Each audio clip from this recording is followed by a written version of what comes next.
everyone, this is Sam of Historian-splaining. A historian tells you why everything you know is wrong. These lectures are on SoundCloud, iTunes, Stitcher, YouTube, and other platforms, and if you can help to keep them coming, please go to my Patreon page and become a supporter at any level. And if you do so, even if it's just $1, you'll have access to my patron-only lectures, including the last installment of History of the United States in 100 Objects, which I posted on Patreon for patrons a few days ago. And this one is on the Hadley chest, an example of the first distinctive regional artistic style ever to emerge in the English colonies. So it's taken me a while to get back to recording. I've been rather congested with seasonal allergies. Hopefully those are going away. But as you can imagine, it rather impedes recording hour or hour and a half long lectures. But nonetheless, I want to talk now about something I promised to address in my lectures on the Roma, and that is the so-called traveler communities in Britain and Ireland. So I'm going to talk about Irish travelers and British travelers of various varieties and descriptions.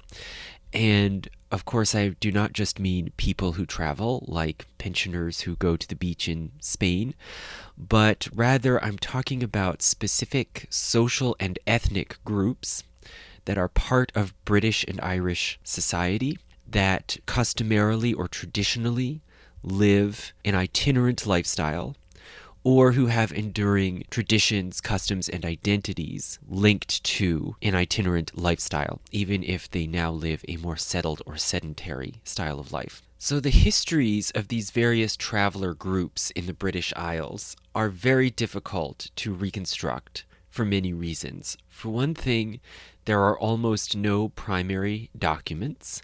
Most travelers, through most of their history, through many generations, have been illiterate and produced no written documents of their own. When they are referred to in written documents, such as state documents or literary accounts, it's often through very changeable and confusing and ambiguous terms. And overall, it's very difficult to even find clues as to their existence, even, let alone their activities through the centuries. Even more so than is the case with the Roma, who at least when they showed up in a region would attract some notice and attention, and something like decrees or letters of passage attesting to their presence in a country. The travelers in the British Isles, by contrast, have usually been a sort of fixed, familiar aspect of society that, although they are well known, have usually just been overlooked as not important enough to even mark in the record. And as for the secondary sources about the travelers, there has been a flowering of books and even scholarship about traveling people in the British Isles in recent years, since about 2000 or so. And also there has been journalism, and the travelers have come more and more into the news. But the news reports about them, for one thing, tend to be very shallow and have very little discussion of their history or the nature of their society, if there's any reference to it at all. And the books about travelers, there are some now, and they might be decent, but they're almost always structured as sort of first-person memoir travelogues, and they tend to be meandering, impressionistic, and centered very much on the author's own experiences or encounters with the travelers. And they tend to do very little and to have very little interest in reconstructing the history of the traveler communities. And if they mention it at all, it's usually just sort of a gesture towards some sort of conventional wisdom, myth, or fable about where they came from. So it's very difficult, and it takes a lot of digging even just to piece together what are the clues about the history and development of British and Irish travelers. Now, one thing that should be laid out clearly up front is that when we talk about travelers, the term right away is very ambiguous, especially when we're talking about Great Britain, because there are really multiple overlapping and intersecting groups that have different roots and different practices, but that are impossible to disentangle because they have had so much interaction and often intermixture through the years. So when we talk about travelers, often people break them up, whether rightly or wrongly, into various regional groups. So one can talk about not only Irish travelers, but English travelers, Scottish travelers, Welsh travelers, Gypsies, English Gypsies, Gypsy Travellers, Roma, Romanichal, Romani Gypsies, show people, tinkers, boat people, van people, etc., etc. And I'll try to explain a bit who these different groups are and to what degree they interrelate. So firstly, if one starts in Ireland, the picture is a little simpler. You have Irish travelers who are a distinct social and ethnic group that is indigenous to Ireland, does not derive from any migrant group that came from any other country. In Great Britain, the population is more complicated, and there's an overlapping and blended or layered network of travelers.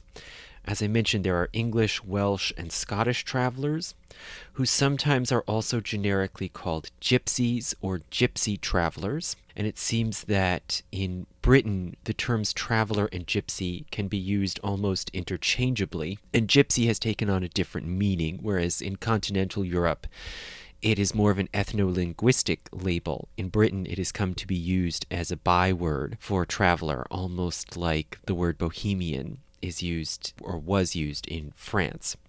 And the different regional groups that I mentioned have various roots and compositions. There are Roma, who in Britain are sometimes called Romanichal or Romani Gypsies to more specifically designate them and distinguish them from other so-called gypsy travelers. And these have intermarried and intermixed with all sorts of other itinerant groups, such as show people, which is a term for traveling people generally who operate fun fairs, especially in the summer, and have formed their own kind of distinct subculture, comparable, you might say, to the so-called carnies who run carnivals in America. Also, new travelers or new age travelers, or sometimes called van people, which is another group or layer of traveling people that formed in the 1970s out of the counterculture of that time, and that has partly merged into older traveling networks. And boat people, who are largely derived from new travelers who have simply moved on to itinerant life on boats. And also there is a large infusion, especially in recent years, of Irish travelers from Ireland who began migrating for economic reasons to Britain, especially in the 1950s, but have continued to immigrate into Britain in the decades since then. So you have a very complicated, layered set of traveling people who tend to be interconnected but also have their own distinct identities. And there can even be, as I'll mention later, friction and tension between, especially between so-called Romani gypsies and Irish travelers.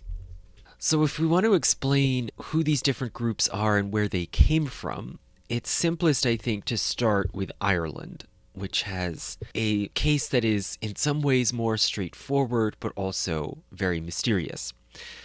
So Irish travelers are a distinct group that has existed in Ireland for at least several centuries. We don't know exactly how long. And today they seem to number about 30 to 40,000 people. So official census counts find about 29,000, but it's clear that official censuses do not reach all travelers, so a good estimate might be closer to about 40,000. There are also thousands of Irish travelers now in the UK and the US, particularly in the southeastern US. Irish travelers practice trades similar to the Roma in continental Europe. And because of their similar social roles and some similar practices, they're sometimes also called gypsies. So this term can just be extended almost ad infinitum to apply to any itinerant people. Another very common and long-lasting term for Irish travelers is tinkers. and this seems to derive from the idea that they were traditionally metal workers, particularly in tin, and also that they performed all kinds of minor trades. And so the word tinker can be used to mean a sort of repair person or jack of all trades, and that also has been linked for a long time to Irish travelers, but it is not a formal term. Irish travelers traditionally call themselves by various endonyms, especially Pavee or Minkerry. And sometimes a more formal traditional term for the travelers in Ireland in the Irish Gaelic language is an lucht siúlta, or the walking people. And the travelers have certain distinct customs in clothing and food. They also, in addition to their trades, live in large part by hunting, which is an important activity for the traveler lifestyle. And significantly, the travelers have their own language, which by linguists is formally called Shelta. And this sort of formal name for the language might derive from that Gaelic word siúlta, meaning walking. Internally, the language has also traditionally been called the cant or gammon, both of which just mean talk. And it seems that there are different dialects and varieties of Shelta, and certain dialects are more often referred to as cant and others as gammon. Externally, it's sometimes called the tinker's cant. And Shelta is, broadly speaking, a Celtic language, and it's mainly a blending of Irish Gaelic with English. The lexicon of Shelta tends to be more Irish derived, while the grammar is more English. And this might sound familiar, it's basically the same pattern that we see in Romani, the language of the Roma in Europe, where the lexicon is overwhelmingly Indian derived or Indic, and the grammar is more creolized with a lot of influence from Armenian and Greek and other languages. So this may reflect a similar sort of pattern where there's a sort of core language that supplies the original vocabulary from some core group, and then as other people, outsiders, joined into the group and learned that language, they influenced the grammar over time to be more similar to that of the external society. There also are some aspects, especially of the lexicon in Shelta, that seem to reflect intentional encoding, the creation of words and phrases to obscure meaning to outsiders, and so in this way it is partly a cryptolect. For example, some words are formed simply by taking Gaelic words and reversing them. For example, the word for sun is cam, which seems to be the Gaelic word mac, just flipped backwards. Other words are formed by adding a G sound. For example, the word for job in Gaelic is ober, and in Shelta it becomes gruber. So there's this sort of habitual adding of G sounds onto the beginning or end, almost sort of like, Pig Latin, game codes that people create. And this may come, we really don't know for sure why this happened, but the theory is that it comes from an intentional effort to conceal meanings from outsiders, whom the travelers call buffers. So that is their common name for foreigners, for non-travelers, in a similar way to how the Roma refer to foreigners as gaja. So it's significant, you might say, that if it is true that Shelta partly derives from a cryptolect, an intentional concealing of words, it's significant that they did this with Gaelic words, as if to hide their meanings from other speakers of Gaelic, which suggests that the words in the language originally formed at a time when Gaelic was the common spoken language of Ireland, which would be a while ago, as opposed to today when the travelers, if they chose to, could pretty easily conceal their communications just by speaking Irish Gaelic. This would hide their communications pretty effectively, but it seems that was not the case centuries ago when Shelta began to branch off and evolve as a distinct language. So when might this be? And by extension, when do we suppose that the travelers formed as a distinct people? What are their origins? Well, the evidence here is very patchy, and it's hard to match up any known particular historical phenomenon directly to the travelers that we see today. We know of the existence, even in the early Middle Ages, of traveling craftsmen and bards, which seems to fit with the sort of pattern we would expect. People who worked especially in metals, and entertainers who performed dance, music, theater, and so forth were commonly itinerant, as was normal throughout much of Europe. There are some medieval references mainly to traveling tinkers that suggest that they were a sort of distinct group or subculture unto themselves, but it's very much a matter of dispute whether these tinkers are the direct forebears of the travelers of today. There is, as I mentioned, the linguistic evidence. There are signs of extensive evolution of Shelta, by which it really diverged into its own distinct language, as apart from Hiberno-English or Gaelic. And it seems this divergence must have begun a long time ago, maybe around the 1200s. However, we can't know this directly because the first collection of words from Shelta was not published until 1808, by which time it was clearly already a distinct and mature language. There also are certain events through centuries of Irish history that are somehow associated with the travelers, particularly horse fairs, large gatherings for trading of horses that were bred and trained mainly by traveling people. And the big one in Ireland is Ballinasloe, which was already a well-known event by no later than 1804, and probably is much older, going back at least into the 1700s. So if it's true that the horse fairs in the 18th century were operated in a fairly similar way to how we see them today, then probably the travelers were involved. There are also oral histories of the travelers themselves, which usually take the form of family histories and genealogies. And when scholars or government officials speak to travelers about their families and their lineages, it's common for many of them to point to some ancestor who went out on the road due to eviction from their land, which is a common occurrence in Ireland, especially as the Protestant ruling class sought to dispossess the Catholic majority, or they point to an ancestor who went on the road because they sought to practice some trade like being a bard. But apart from these, the majority of traveler families are, in their words, traditional, meaning that they have simply always been travelers since time immemorial, and they cannot point to any particular point in time where their forebears switched over from being settled to traveling. And these traditional travelers most often point to tinsmithing as their traditional profession, something that ran through their family.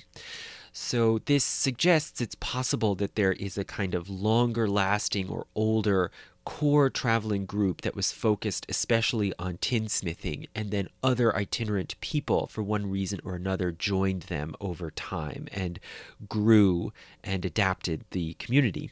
There also is visual evidence, at least as early as the early 19th century.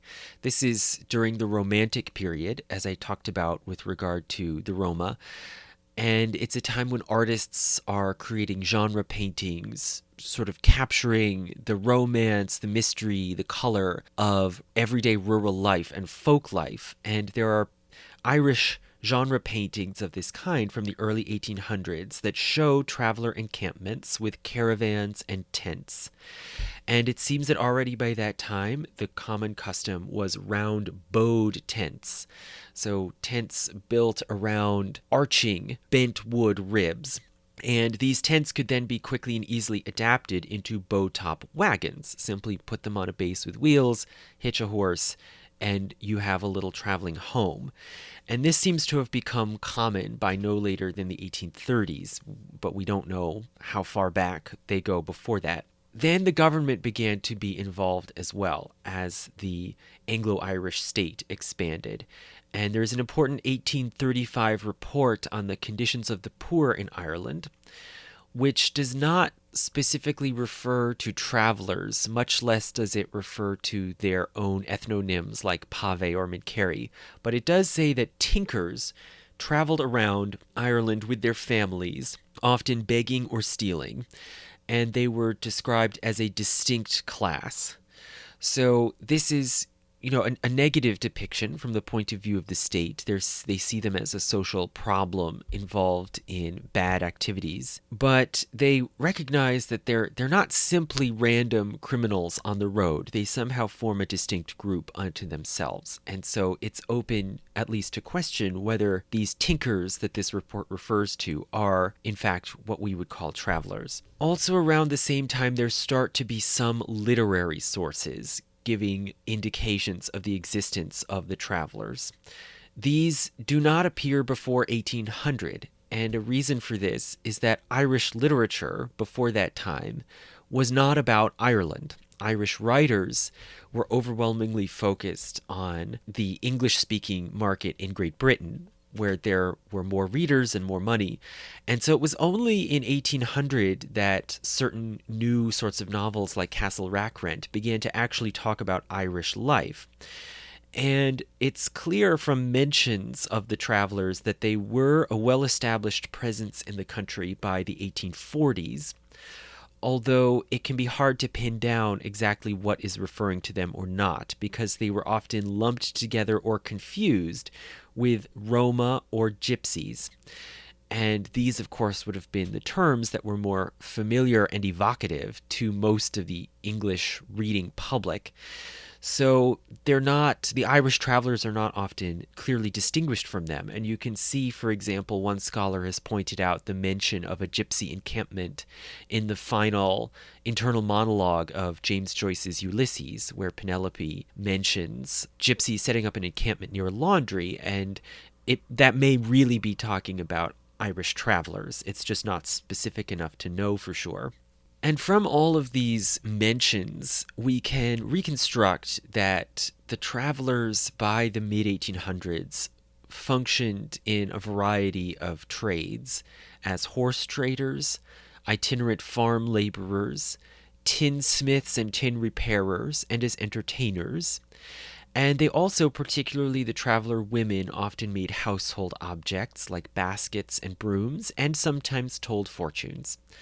So the social and economic niche, again, appears very similar to what we see with the Roma in other parts of Europe. In terms of their own customs and traditions, they were Catholic in religion. They customarily had large families, much like the Roma. They practiced early marriage, often around 18 or 19 years of age, often arranged marriages, and they had lots of children. They had clear, distinct gender roles in terms of men engaging in trades outside the home and women overseeing the home itself, but they were not as unequal as the gender roles might be in some other societies. Men were not always expected to have supreme authority in a family or a clan. So they could be somewhat egalitarian in that way, and they were very egalitarian in terms of heads of household. So the elders in an extended family might be very respected, but they did not rule, and they did not have formalized courts by which leaders or chieftains could hand down rulings and decrees like you see among the Roma. There is an extreme importance among travelers of gatherings, which affirm the relationships and maintain the relationships among travelers themselves. And these include, very importantly, annual fairs, some of which are connected to the town of Rathkeil in southern Ireland, which is often seen as kind of the pilgrimage site or the spiritual home of travelers, where many of them have friends and family. Also, gatherings for life events like weddings, marriage negotiations, funerals, and fights. If there are disputes among travelers that cannot be resolved, they often engage in sort of formalized physical fights. And this emphasis on physical fighting creates a pathway for many travelers into the world of boxing. And there have been successful boxers both from the Irish traveler community and also from the Gypsy traveler community in Britain. So these are some of the sort of continuing patterns that we can see as through lines in Irish traveler life. But as for how they function and how they're perceived in modern Ireland, well, in Victorian and modern times, elites in Ireland have often looked at the travelers and naturally compared them, as I have done, and contrasted them with the Roma. And the differences have been taken to be very important. So, elites, whether it's scholars or government bureaucrats or teachers, even, often see the Roma as ancient, authentic, and a sort of legitimate representation of the traditional itinerant lifestyle. Whereas, in contrast, travelers are seen as merely posers who do not have the history and the authenticity of the Roma, and rather are often cast as just failures, people who have, for one reason, failed at or dropped out of normal mainstream society. There's also often a sort of strange racial overtone to the contrast between the Roma and Irish travelers. And Roma, especially in the Victorian age and the early 20th century, were often sort of celebrated as representatives of this ancient exotic race, from India. And in the eyes of some, like the Nazis, that gave them a special status because they were Aryan, coming from India. Whereas the travelers are seen as sort of mixed bloods. And there are informal or somewhat derogatory terms often applied to many Irish travelers, like pikey, that imply degeneracy and racial mixture. So, pikey is particularly a negative term applied to people who are seen as having a mixture of Irish and Roma blood. Although that, for one thing, is just not common among Irish travelers at all. The great irony here, as I'll talk about later, is that the Irish travelers are Irish. And there's very little connection to the Roma, and certainly no Roma involvement in the creation of the Irish travelers as a distinct group. It's something that happened indigenously in Ireland. So, with these sorts of judgments and perceptions in their minds, how has the modern Irish state approached the travelers? Well, they really didn't approach them at all until after World War II, until this sort of massive change in Irish society as Ireland became a more modern and affluent society starting in the 1950s. And in the 50s and 60s, there were concerted efforts and policies to try to resettle the Irish travelers and make them into what they saw as proper sedentary citizens. And the state gave out a survey in 1952 to school children for them to bring to their parents in order to gain information about the travelers and their history and their lifestyle, both from members of the traveler world and outsiders. And the state was very excited to find, among other things, that 10% of all the traveler parents said that their own parents had been settled, had a fixed place of abode, like a house. And this was taken as an indication that the travelers were not an ancient community, but rather they were just a new phenomenon created by sort of social dropouts going out on the road. And hence that meant that this pattern could be reversed, and it should be possible in principle to bring them back to settled life. So in 1962, the government set up a commission on itinerancy. So they're not talking about these people as a group, much less as an ethnic group, but rather itinerancy as a phenomenon or a problem. And they created a report in 1963 that proposed that the travelers could and should be reabsorbed into normal society.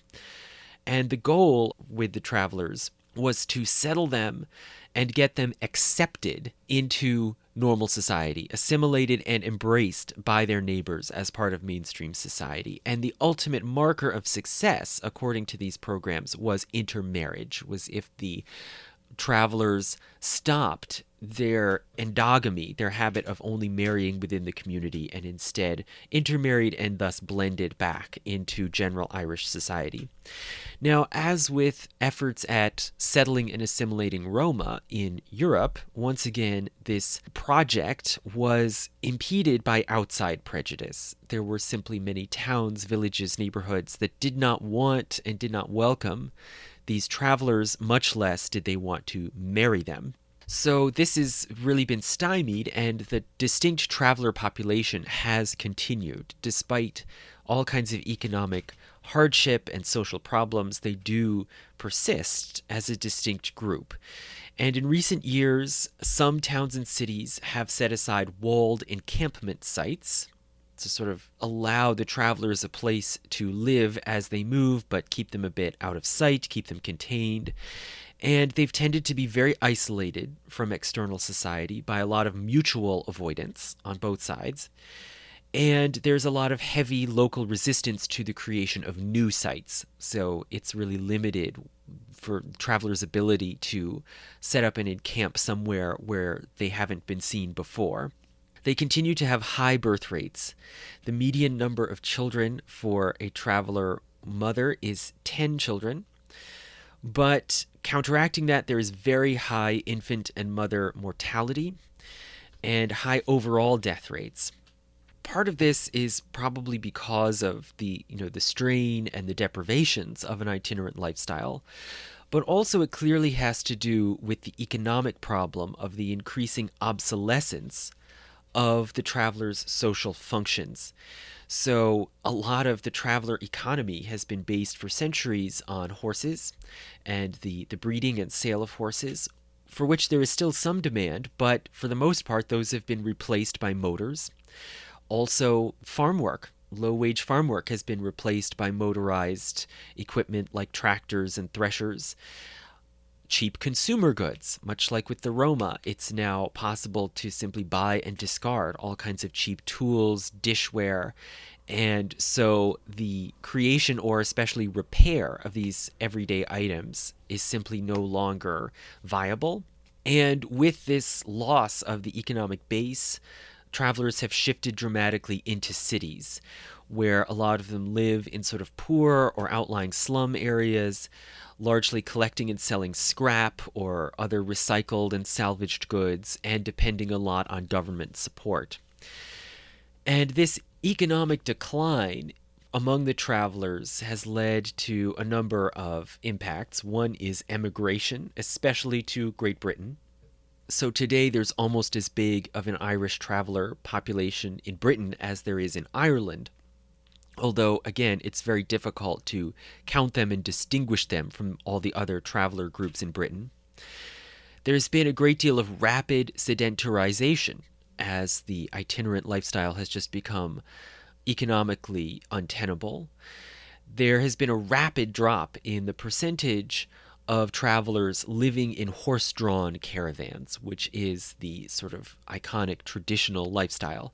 So whereas about 92% of all Irish travelers lived in horse-drawn homes of some sort in 1960, so even quite late after World War II, that has fallen to only 4% by 1981. So this is a really rapid shift just over the course of the 1960s and 70s. And today, most travelers tend to live in mobile home parks, in trailers in a fairly fixed location, or often in public housing. They suffer from very high death rates and especially high rates of suicide. And among men, it seems that as many as 5% of traveler men die from suicide. So there's a huge crisis in social dislocation, depression, and mental illness.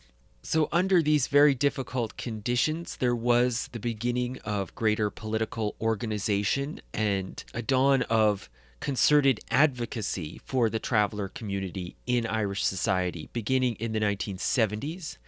And the common aim and demand of this advocacy is the ability to continue the itinerant way of life while having the normal rights of citizenship. A significant turning point happened just a few years ago when the High Court in Ireland ruled that the Irish Travellers were an ethnic minority in 2017. And this can sound very strange because, as I've been saying, it's a lifestyle and a language and traditions that distinguish the Travellers, and they are indigenously Irish, but nonetheless, there are grounds for describing them as a distinct ethnic group anyway, and it seems that some sort of process of ethnogenesis took place within Ireland where this group in some way branched off to become really distinct from the settled Irish population. So how could that have happened? What are the different theories or ideas or speculations about how the Travellers became travelers, about how this group branched off in a sense, if that is what happened? Well, some early knowledge about the Travellers that could reflect on their origins was collected, as I said, in the early 1800s. Observations about their art, references to them in literature, observations and collections of words from their language. But the first sort of systematic effort to figure out who the Travellers were and where they could have come from was that 1952 survey. And if one looks through the answers to that survey, many people connected them or linked them in some way to the Gypsies, but in a very unsure and tentative way, and particularly Travellers themselves, unless they happen to know that they personally had a Gypsy ancestor, did not point to an origin connected to the Roma. Rather, most people, both within and outside the Traveller community, tended to speak of them as a fixture in Irish life, just going back into time immemorial. And there's one interesting answer by a non-Traveller man from that survey, where when asked about the origins of where the Travellers came from, he answered, quote, "Nothing to say under this head, except that the Travellers have always been coming and going through Croom." And he underlines always. So he's emphasizing this is just something we are used to as a permanent, unchanging part of life in this specific part of Ireland. But another term that comes up a lot in a lot of these answers is the word tinkers. And it seems that many people, including some Travellers themselves, thought of themselves as continuous with this world of the tinkers. And so the notion that Travellers derived originally from tin workers and repairers, it certainly has some purchase in the popular imagination, whether or not it can be verified historically. Now, in the 1960s, as the government was really getting into this campaign to resettle and make the Travellers sedentary, they issued government reports, and also there was a flurry of academic studies and reports, like dissertations, about the Travellers, and they tended to point to the Great Famine as the supposed point of origin of Travellers. So this was the potato famine in the 1840s and 50s. And the notion was that because of the devastation, the poverty, and the desperation of many of the Irish peasants, that some portion of them set out onto the roads, and this is what gave rise to the Travellers. Alternatively, American anthropologists who started looking into the Travellers tended to emphasize personal and individual problems, such as alcoholism or illegitimacy, that led certain individuals to go out and leave normal society and become itinerant. And these people supposedly slept rough, were basically homeless, what in America we would call hobos. And this continued supposedly until the introduction of tents in the late 1800s, which made it possible for these people to then live this hobo lifestyle permanently, and thus they coalesced into the Traveller underworld. So in effect, this American theory is that they're basically just continual social dropouts. And both of these ideas, the notion that the Great Famine was the precipitating event, or that it was just individual sort of failures, Both of these reaffirmed this hope that the process could be reversed, that this kind of social problem of itinerancy could be solved by making them sedentary again. But of course, many travelers themselves did not see it this way.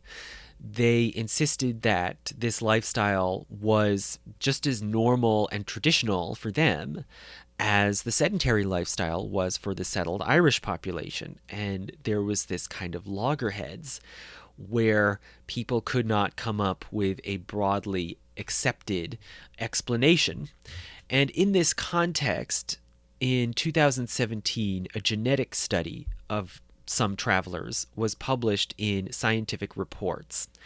And the sample size of this study is very small. I believe it was only 42 travelers whose DNA were sampled, but the scientists did take some steps to ensure that it was a broad assemblage or cross-section of the traveler population, and that no people in the sample were closely related kin.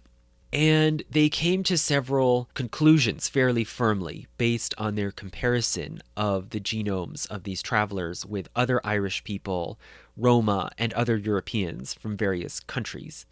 For one thing, they found no connection at all to the Roma, and no traveler whose genome they considered showed any sort of common ancestry with Romani people, except for one who had said that they had a Gypsy ancestor.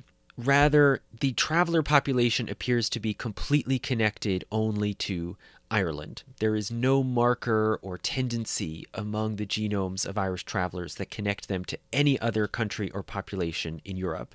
However, they are also quite different from the settled Irish population. So while they are most closely linked to the fellow Irish people, they still show a dramatic divergence from the sedentary Irish, about as much difference as one sees between the population of Scotland and that of Spain. So there's really a dramatic difference here, and the divergence between the sedentary Irish and the travelers must have happened, they argue, at least 8 generations ago, more likely around 12 generations ago, so several hundred years. And for one thing, this dispels the notion that the divergence stemmed from the Great Famine of the 1840s. And again, this aligns with the other evidence we've been talking about, literary, artistic, which shows that there was some sort of distinctive tinker or traveler subculture existing in Ireland well before the 1840s. Now, furthermore, in their genetic comparisons, these scientists found that the travelers fall into 2 pretty distinct branches, and they can be roughly grouped together as Branch A and Branch B. Branch A includes people who mostly tend to be connected to the town of Rathkeale, that town I mentioned before in County Limerick in southern Ireland, where many, but not all, travelers have family connections. Group A also tends to speak the Gammon dialect of Shelta, as opposed to, on the other hand, Group B, which tends to speak Cant, and which does not have any tendency to be connected to Rathkeale. So these 2 groups are also quite distinct from one another, just as they are quite distinct from the sedentary Irish. And it seems that Group B, the Cant-speaking group, is more genetically distinct from the other Irish, as opposed to Group A. So they're the most unique, you could say.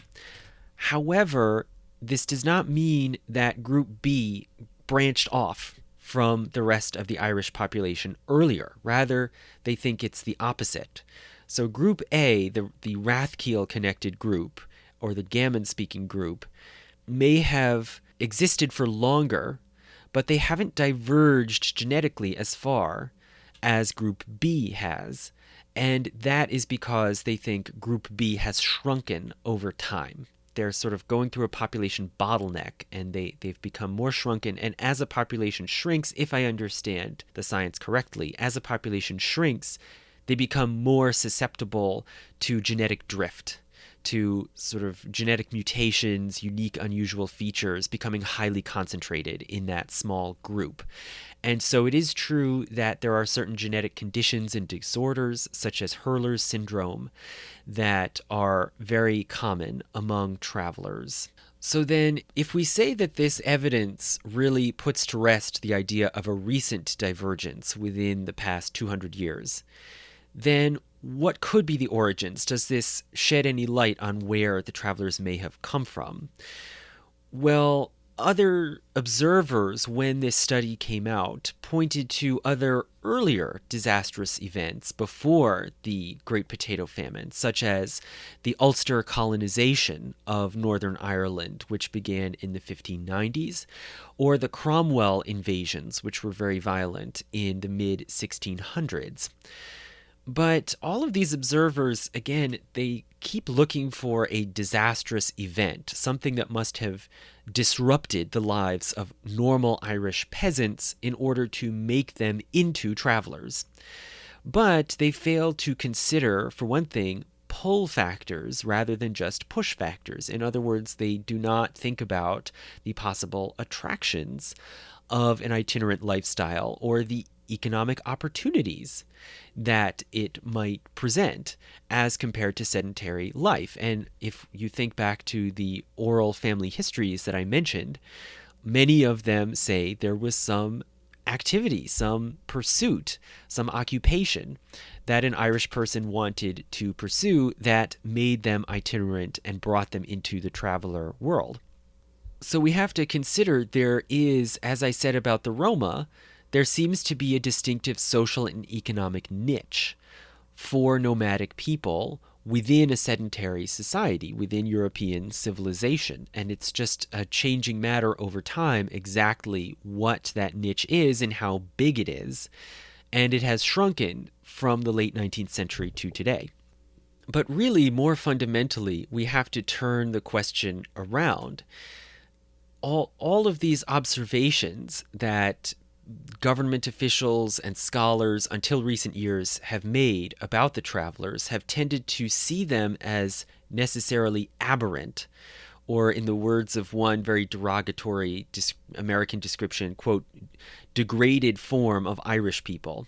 And another encapsulation of this you can see in a government report on poverty in Ireland from 1969, which said, quote, unlike British or European gypsies, the itinerants are the product not of an ancient, highly cultured race with its own folklore and culture, but of the immiseration of a section of the ordinary illiterate peasantry in Ireland. So, thus, their lifestyle, in the views of this sort of learned mindset, requires explanation because it is assumed to be a deviation from the norm, which is settled life. But why? Why should this be assumed to be the norm, and the travelers should be seen as an aberration requiring explanation? Well, as one paper presented to the Gypsy Lore Society in 2004 pointed out, most of Irish society was mobile and itinerant, living in encampments and temporary tent villages, not only in ancient times, but through the early Middle Ages until the 1100s. And it wasn't until the Anglo-Norman invasion in the 12th century imposed manorialism that most Irish people began living as sedentary peasants. And furthermore, ancient society, including in Ireland, included metalworking specialists who also were customarily itinerant, at least up until the establishment of large wealthy abbeys that had enough resources to employ metal workers permanently on their settlements in the high and late Middle Ages. So it only makes sense in this context that even as Ireland made this transition from a largely nomadic and semi-nomadic world into a medieval settled society, some people would continue to be itinerant. And as Ireland continued to be overwhelmingly rural, it's only natural that there were some people who could make their living best by traveling around among these small scattered population centers. So, in this light, we can flip the question upside down and say what really demands explanation is not why some people are itinerant, but rather why most people became settled. And in that light, it's not so shocking that some itinerant community has continued down to today. And so, in some, you could say the case of the Irish travelers shows that there is a certain place for itinerancy in what we think of as a sedentary civilization. And this can account for the existence both of the Irish travelers in Ireland and also the persistence of the Roma in most of the rest of Europe. And one could even say, I would say, the Irish travelers demonstrate that if there had been no Roma, Europe would have had to create them, as it did in Ireland. There would have to be someone to step in to that social and economic niche. And it just happened that in most of Europe, that was Romani people, as well as others who joined them and became part of and integrated into the Roma community. Whereas in Ireland, there have been very, very few Roma. They're at the far western edge of Europe, and very few Roma ventured there. And when they did, there were already travelers there to fill that social niche. And so where there were no Roma, local indigenous people fulfilled that role. And we have to, again, challenge the assumption, which I think is very embedded into the thinking of sedentary people like us, that nomadism is somehow in itself a fallen state, and that it must be the result of deprivation or disaster, as opposed to being a voluntary pathway chosen for its benefits. And furthermore, one that is sometimes demanded and supported by the settled population, and that there is a complementarity between settled sedentary life and nomadic life. And in this light, you could say the goal of settled civilization, when looking at itinerant traveling people like the Irish travelers, should be seeking to strike a balance and restoring that complementary relationship between the settled and the nomadic. Okay, with all of that in mind, let's look over then at the bigger island of Great Britain. So in Britain, as I said, there are multiple overlapping and intersecting networks of travelers, including some Irish travelers. But the earliest group that we can say for sure clearly existed as a distinct itinerant network in Britain is Roma. And there have always been more Roma in Britain than in Ireland, but fewer than in continental Europe. There were some early arrivals of Roma in Britain around 1500 in both England and Scotland. It seems that they were somewhat more welcomed in Scotland, but only a small number traveled there, and they did not have as much economic opportunity as in England, so the numbers grew more quickly in England than in Scotland. As I mentioned in my previous lecture about the Roma, there was some early study and interest in the Roma, in their language and their history, but there also was state hostility, and they began to be expelled in 1530. In the late 1500s and the 1600s, there was a dramatic upswell in hostility and violence towards Roma in Britain. They were treated under law as vagrants and hence as outlaws. They were often immediately killed. In 1589, there was an infamous incident in the city of York in northern England when 160 Roma men and women were all condemned to death as vagrants and outlaws just for being gypsies. But most of them were able to demonstrate in some way that they had been born in Britain and hence were entitled to some protection of British common law, or English common law, I should say. And so only 9 of them were actually executed. This, on the point of view of the authorities, this was very merciful. So it was a very dangerous life, and it was a very limited Romani population in Britain. But it seems that this small Romani population became a sort of seed element where other people interested in an itinerant lifestyle would join and glom on to a sort of growing hodgepodge itinerant world. And this sort of larger British community of travelers grew around them. And there became a common presence of caravans and encampments around different parts of Britain. Now, meanwhile, there were some, it seems, traveling groups and networks that formed largely independent of the Roma, with an unclear amount of connection or interaction. There, it seems, were distinct Scottish travelers who were mostly indigenous to Scotland, at least as early as the 1700s. They may have been there even earlier than that, and that might be part of why most Roma did not stay for very long in Scotland, but rather they tended to move on from Scotland to the Scandinavian countries.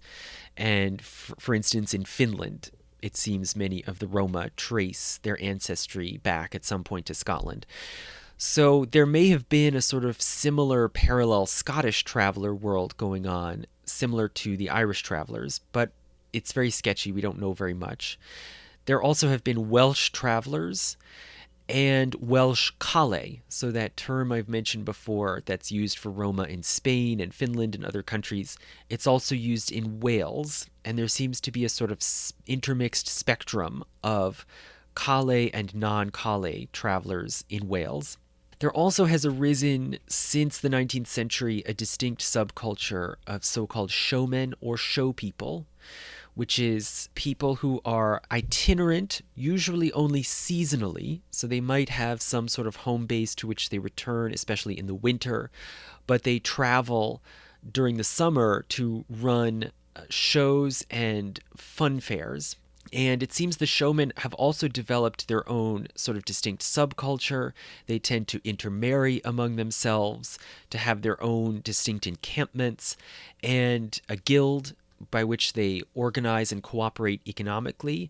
And they have also developed their own cant, as it's called in British English, a sort of distinct lingo that has diverged so much from normal English speech that it's incomprehensible. And it's possible that in the case of the showmen or show people, we're actually seeing a similar kind of ethnogenesis at work. It may be the same kind of thing that gave rise to the distinct traveler ethnic group in Ireland that may be happening as we speak among these showmen in Britain. But, it's impossible to know, and we don't know what the future holds. Maybe these fun fairs will simply fade out as they're replaced by, home entertainment.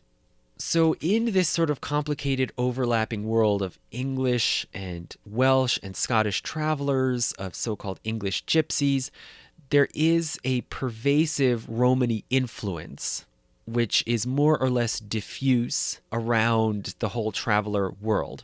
And probably these different travelers and so-called gypsies or Roma have been brought together mainly by the main shared industry in which all of them tend to be involved, and that is horse trading. So travelers of all sorts of backgrounds tend to gather together and form or reaffirm relationships with one another at the enormous horse festivals, the biggest of which is held at the town of Appleby in Cumbria, so a small, quaint English town of a few thousand people in the far northwest of England.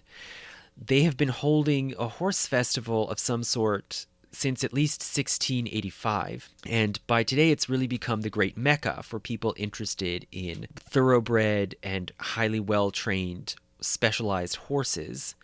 These horses are often highly valued. Some of them are worth over £20,000.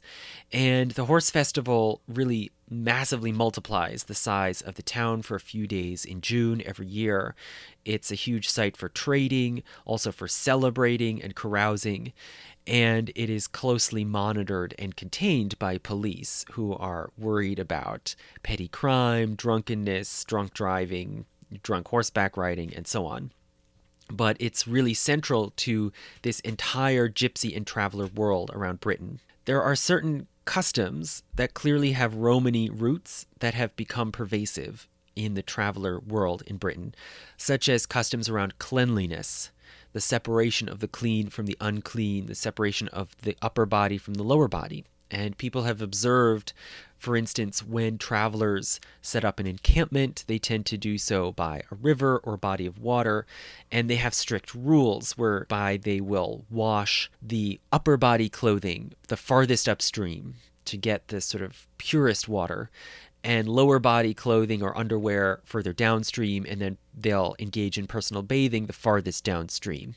So there's this sort of heightened consciousness of what is clean and unclean, pure and impure, much like the Romani customs. Also in the language of travelers. So it's common among all these groups, like I've been saying, to develop their own cant, their own lingo, which might even develop into a distinct language. And there's a heavy Romani infusion into the cant or the jargon of all of these groups. And it's common for British travelers who have been long established and long embedded into the traveler world, for them to refer to outsiders as Gadji, right? Just a British variation of that Romani term Gaja for foreigners. There's also a Romani infusion that you can see into all sorts of subcultures that have formed in Britain over the past several hundred years. So you can find sort of underworlds of various sorts, such as the crime world, the world of entertainment and theater, of circuses, that have adopted Romani language. And in some cases, those Romani terms then have passed over into the general English vocabulary. And you can see words like pal for friend, also shiv for knife, which may have passed through the so-called thieves' cant, the jargon of the criminal underworld of London. Chav, meaning young man, teenage man, often used in a kind of pejorative way. That comes from Romani. Also lollipop, a common sweet given out at fairs and circuses. Skip as a word for dumpster. All of these are terms that have passed into English usage, at least into British English. So there are some, my American audience might notice referring to a dumpster as skip is unfamiliar, but it is part of British vocabulary. And this indicates that this transition of the word, the adoption of the word from Romani into British English probably happened fairly recently, before the massive migration of English colonists to America. So the British form of English is more infused with these Romani words than the American is. Also, some of these terms passed over into English through Polari. And Polari is the traditional term for the distinctive lingo of the gay subculture of London, especially East London. And Polari is a whole complicated phenomenon unto itself. It's its own cant that developed by borrowing all sorts of words that would be unfamiliar to outsiders outside the gay world, which had to maintain a great veil of secrecy around itself in order to function safely. And a lot of these words were taken from the immigrant communities in East London, like Italian or Yiddish. The word Polari is simply from the Italian parlare, talk. But a lot of it, especially, is from Romani. And so many gays, or in some way gender nonconforming or sexually nonconforming men, would often leave mainstream society, especially in the 19th century, and join the world of theater or vaudeville or the circus, which were run in many cases by Roma. And so you see terms being adopted into Polari, like, for instance, juche for styling your hair, which comes from the Romani for cleaning up. And some of these words then have passed from Polari into normal English, like drag, meaning cross-dressing. It's uncertain where this came from, but there's a good chance it comes from the Romani word indraka, meaning dress. So in Britain, maybe the most of any country in Europe, except possibly Spain, you can see this kind of blending and cross-fertilization of the local indigenous subcultures with the Romani. And that may be, it's for various reasons. For one thing, the enormous size of London and the British cities and the sort of cultural ferment, the mixtures of peoples going on in London. And it's also partly just the nature of the English language, that English speakers are just voracious in picking up words and phrases from other languages. Possibly it might also be because of the small number of Roma in Britain as compared to other countries on the continent, and the fact that it's not really possible for the Roma to maintain a sort of distinct social world unto themselves, the way they do, say, in Romania or Hungary. Whereas in Britain, they have had to mix in with other people with whom they can cooperate and partner in this sort of itinerant or entertainment alternate world. Now, as for the views of elites and the state in Britain, there's a very ambivalent attitude among elites towards the Roma and travelers in Britain.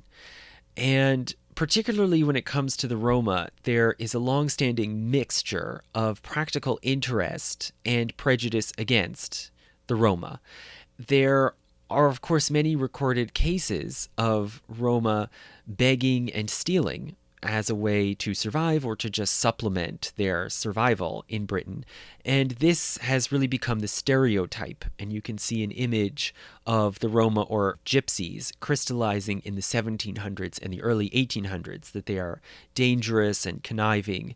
And you can think, for example, of the scene in Emma, in Jane Austen's Emma, where one of the characters is attacked by a gypsy woman and her children. And this is remarkable because it's basically the only instance of crime or violence happening in a Jane Austen novel. And it's this gypsy sort of tribe. And this, it seems, was a pervasive way of perceiving the gypsies in Britain, as they were called, when you weren't trading with them by buying a household good or getting a pot repaired or having your fortune told. And this started to shift in the mid and late 1800s in the Victorian age.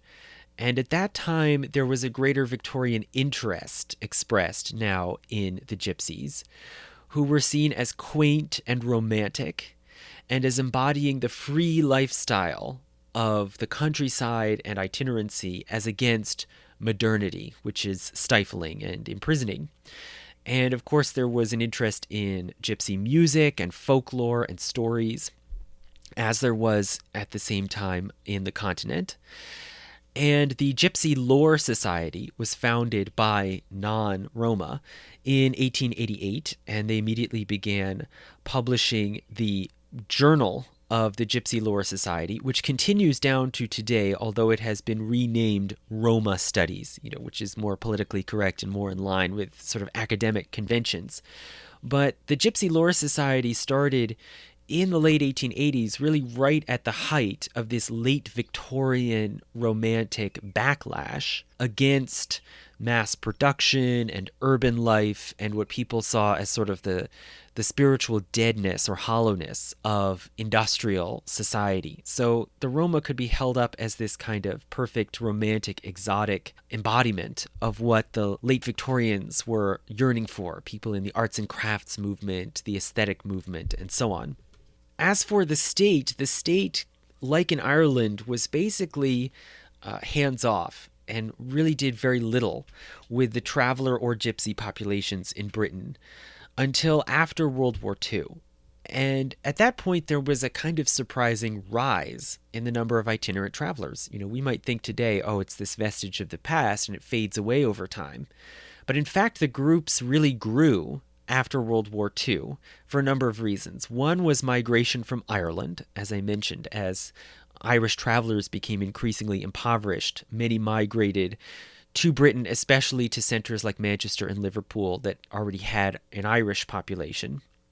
And this led to some division and friction between, on the one hand, so-called English gypsies, so people who had been long-standing traveler families and clans in Britain, usually with some connection to the Roma, on the one hand, and the Irish travelers on the other hand. And there's a common pattern of so-called English gypsies or self-described Romani gypsies really looking down on the Irish travelers as outsiders, as lower class, more uncouth, and so on. So you'll sometimes hear this when you see interviews with British travelers, that they'll insist that they are Romani gypsies, not Irish travelers.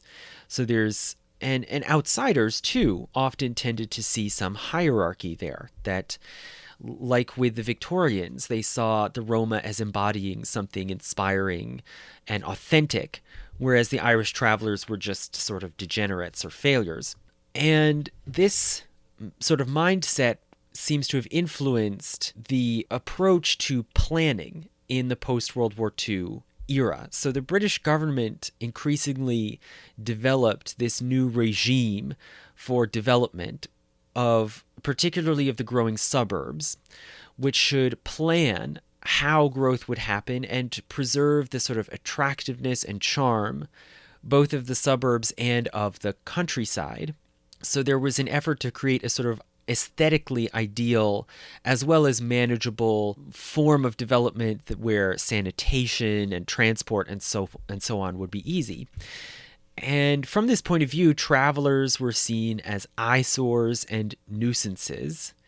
And there was the beginning of many conflicts between travelers and local councils, where these planning laws could be used as a weapon to discourage or prohibit travelers from setting up camp within a certain zone. And you see the beginning of what you could call a sort of white elephant effect, where local authorities who have this planning power try to push out travelers or prevent them from entering their bailiwicks. And so they end up being sort of tossed around like white elephants around the country. And so this crisis is coming up in the 1960s, largely on a local level, involving these local councils and authorities. While meanwhile, the Westminster government was more aloof and more distant and didn't necessarily care about the details of what was going on the ground. They just knew that these conflicts were bubbling up and there needed to be some sort of concerted policy. So Parliament in 1968 passed the Caravan Sites Act, which required that local authorities must provide sites for traveling people to set up their encampments, and that this had to be incorporated into any new planning. And so many councils around Britain did follow this directive, and this did relieve some of the pressure and conflict surrounding travelers' desire to find new sites at which to camp. So by the 1970s, you could see there was some move and apparent progress towards a sort of permanent niche incorporating traveling people into British society. And also, some British travelers, or so-called gypsies, were also able to rise to prominence, especially through boxing. And some of them became fairly wealthy and had a certain deal of prestige in the country. Some of them then also obtained private land. So if gypsies built up a fortune, one of the common things they could do was buy sort of strings of plots of land on which to set up encampment sites or small developments of mobile homes for travelers to live more permanently. So things might have seemed to be going more in that direction in the 1970s, but a new element came into the picture. So a new source of traveling people sort of brought another wave, another infusion of population. And that was the so-called new travelers, as they're sometimes called, or new age travelers. And this came out of the hippie or new age counterculture of the 60s and 70s. So already in the 60s, there was a custom of not exactly social dropouts, but people who had transitioned into this sort of hippie lifestyle to get vans or small buses and use them to travel around, go to concerts, and so on. And an important turning point was the massive Glastonbury Festival in 1970. And the Glastonbury Festival was so enormous that it raised the possibility that people could start to basically live a lifestyle around and survive through these festivals and the money that they could raise. So a permanently mobile community began to form in vans, buses, and caravans, which would often move together among the different festivals, the so-called free festivals that were springing up all around England. And this was a sort of burgeoning pattern, but it provoked a lot of hostility from neighbors, from villages, from local councils, much as the older traveling community had in the 1950s and 60s. So there was a wave of repression, you could say a sort of reaction against this new age traveling lifestyle in the 1980s under the Thatcher government. Many of the festivals were prohibited and forcibly shut down. And this new sort of struggle between the new travelers and the state culminated on June 1st, 1985, in the so-called Battle of the Beanfield. So at that point, a large caravan of these new travelers were going to set up an encampment around Stonehenge, which had become a customary gathering site in the summer and around summer solstice. But this caravan was stopped by police. The police blocked the roadway and then chased down and beat many of these new travelers. One police officer was later convicted of malicious injury, but dozens of others were injured, and 537 travelers were arrested. So the biggest mass arrest in modern British history. This crackdown really continued then through the rest of the 80s and on into the 90s. Some traveler camps around London that had existed for some time were cleared out. Many hundreds more were arrested. One mass arrest was in 1992 on the so-called Isle of Dogs, a sort of semi-abandoned old warehouse peninsula in the Thames River right next to Canary Wharf, which was becoming the big new financial center of kind of modern skyscraper London. And naturally, the police didn't want this eyesore and possibly dangerous site of petty crime and littering right next to the glittering new skyscrapers of the financial center. And so it was also forcibly cleared out around summer solstice 1992. And this New Age traveling world has diminished, it seems, since the 1980s, but some of it has persisted by blending in with the traditional gypsy and traveler communities around Britain and intermixing with them, or by transitioning into boats. So it's, you don't have the same legal authority to clear boats out of a canal as you do to clear buses or caravans off of a field. And so there is now a population of so-called boat people or bargers who largely live in houseboats of one sort or another on the canals of Britain. So this was the sort of state of conflict and struggle in the early 1990s, which led eventually into the 1994 Criminal Justice and Public Order Act, which you can probably guess from the title was not very friendly towards the travelers. And this act repealed most of the 1968 law, and it eliminated the obligation for local councils to provide sites for travelers. And rather, the law cracked down on caravans, on traveling, and in living on mobile vehicles. So it defined living in a mobile vehicle like a trailer as a form of homelessness, which has to be solved by the state, even if the person chooses to live that way. And since that time, there has really been a dearth of approved sites for encampment. The sites that still exist tend to have very long waiting lists and are overcrowded, often unsanitary, not surprisingly.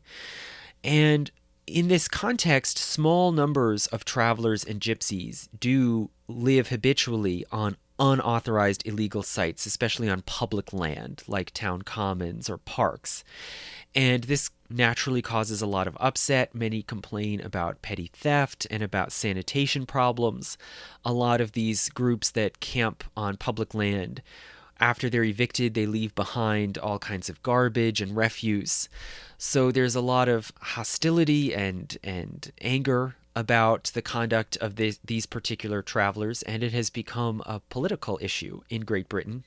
Meanwhile, most travelers and gypsies, the large majority, do not do this. They do not encamp on illegal public land, but rather many of them now make private arrangements with private landowners where they agree to keep plots of land clean and to provide some sort of services in exchange for the ability to camp. But many other landowners, private landowners, simply say travelers are unwelcome and try to evict them immediately. So there's a sort of game of whack-a-mole as a lot of these caravans move around the country. And not surprisingly, in the late 90s and the 2000s, there's an increasing trend of travelers buying their own sites, buying farms or large fields or abandoned industrial sites or whatever to make into encampment sites for the traveler community. But nonetheless, many of these encampments on traveler-owned land are also often attacked and evicted based on planning violations. So the laws now require planning approval from local councils before you can use even a piece of privately owned land as a site for an encampment. And this is particularly common in areas governed by Tory councils. It's become more and more of a large C conservative issue to try to eliminate or move away these traveler sites. A lot of this controversy is fed into by press sensationalism, which, is common in the British press around all sorts of issues. There is frequent focus in the popular press on gypsy and traveler families that have many children and receive some sort of state benefits, which of course you have to be sedentary in order to receive these government benefits, but nonetheless, these families then make for fodder for sort of, sensational headlines about dependent moms drawing state benefits. There also are many news reports about these evictions and conflicts between landowners or councils and travelers, and they're often reported in terms of war or invasion. And one sort of noted example was in 2008, the Express magazine published a headline referring to, quote, anger at a gypsy invasion. And many stories focus on petty crime, on problems of noise and litter, which are common concerns for people near these traveler encampments, and also often refer to dropping property values. So the sort of suburban and rural small property holding class often sees a threat to their own economic well-being when travelers show up in town. And in response to all of these problems, there has also been an effort to organize and advocate, as in Ireland, but even more so in Great Britain. And a lot of this organization and advocacy in Britain has coalesced in the so-called Light and Life Church, which is an evangelical Protestant church that has really taken off, especially in the Romani and Gypsy communities. It's estimated that today possibly up to 40% of British Gypsies belong to the Light and Life Church, and it has Romani leadership, so it can sort of put forward advocates and spokespersons from within the Romani or Gypsy or traveler community. And many observers, including allies and supporters of this cause, say that Light and Life Church can play a similar role to the Black Church, the traditional African American evangelical church in America, and some explicitly draw those parallels. So all of these tensions were clearly in place by 2000, and they've really only mounted, you could say, after 2000, where now evictions are almost a daily occurrence around Britain. There's a sort of growing white elephant population of travelers, and there have even arisen private firms that specialize in evicting travelers. And some of them focus on evicting travelers from other people's private land, which private owners have the authority to do if they can get someone to enforce it. For example, there's a firm called Canine Patrol Security Services, which advertises on their website, quote, fast and effective traveler eviction services. Canine Patrol are a security company specializing in traveler and gypsy evictions for private and commercial property owners. And among the assets that they boast are, quote, fast traveler gypsy eviction services which avert the need of waiting for a court order, and canine security services that establish authority and respect. So there is sort of a cottage industry growing now of getting rid of travelers. And some firms, furthermore, specialize in evicting travelers or gypsies from their own land owned within the community, but that have not been planning approved for encampment sites. And a significant one is Constant and Company, which was formed in the 1990s and specializes in this. And their director told a reporter, quote, I've got nothing against travelers. They are our stock in trade. But what is the contribution they've made to our country? And you can see in this quote, I think, a common trope running through a lot of the public controversy around travelers in Britain, which is the idea that travelers are parasites who do not contribute to society. And of course, this ignores the history of why they've existed and all the various economic functions they've performed in the country through the years. And it's also significant, I think, that these critics of the travelers and their practices, they do not ever, as far as I can see, articulate an expectation of what they want the travelers to do, of what sort of contribution they expect to see in return for access to encampment sites. It's always just this assumption that they're inherently parasitic and that they just have to be gotten rid of from one place or another, even if there's no clear alternative of where they're then supposed to go or what they're supposed to do instead. And this mounting crisis culminated with the confrontation at Dale Farm in Essex. And in 1998, a group of Gypsy Travellers purchased an old scrapyard off of the main road near a village in Essex, northeast of London. And beginning in 2000, there was a large influx of travelers into this site, mainly Irish travelers. And the travelers among themselves divided this lot into small pitches on which one could place trailers or mobile homes. And many people moved in here and adopted a more permanent attachment to the place.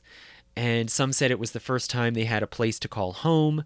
They sent their children to the local school and so forth. And the settlement in all grew to almost 1,000 people over the next few years. But many neighbors fled or withdrew from the area and saw this as a problem, producing noise, producing trash and litter. And also many parents withdrew their children from the school once these Irish traveler children started going there. And there was a threat that the school might close as it was losing students. And not surprisingly, the local council condemned the settlement at Dale Farm as violating planning codes.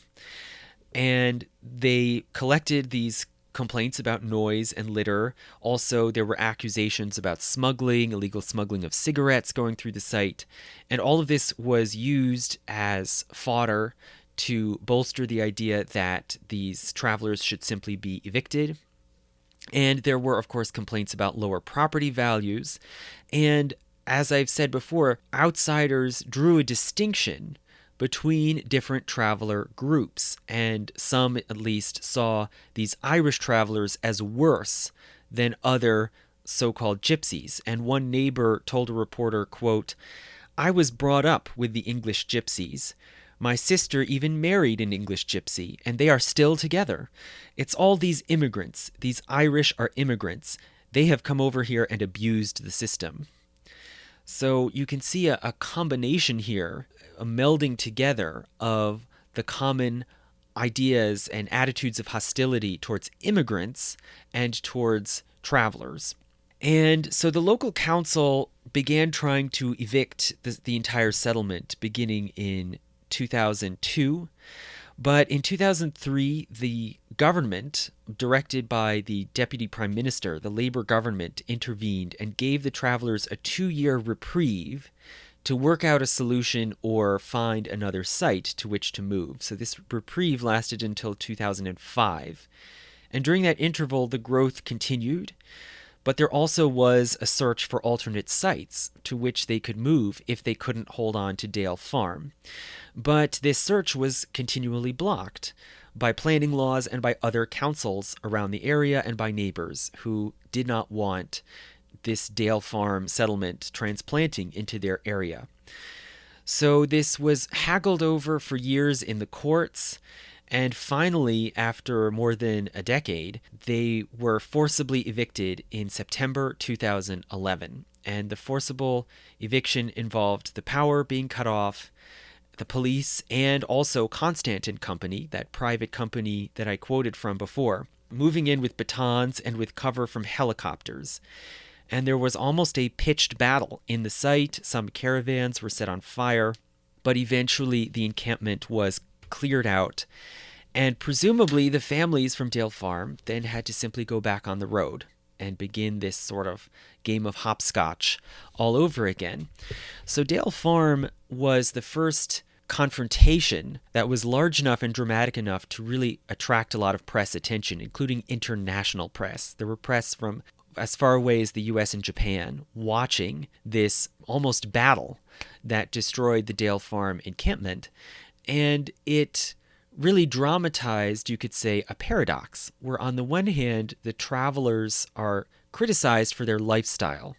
The fact that the children can't steadily attend school, they're not living in places with proper sanitation, they don't have planning approval, and so on. So they're criticized for their lifestyle and pressured to transition to some sort of settled life. But then when they do so, they're simply kicked out. They're condemned for settling. So it's a catch-22 situation. And this is really still where things are up in the air even today.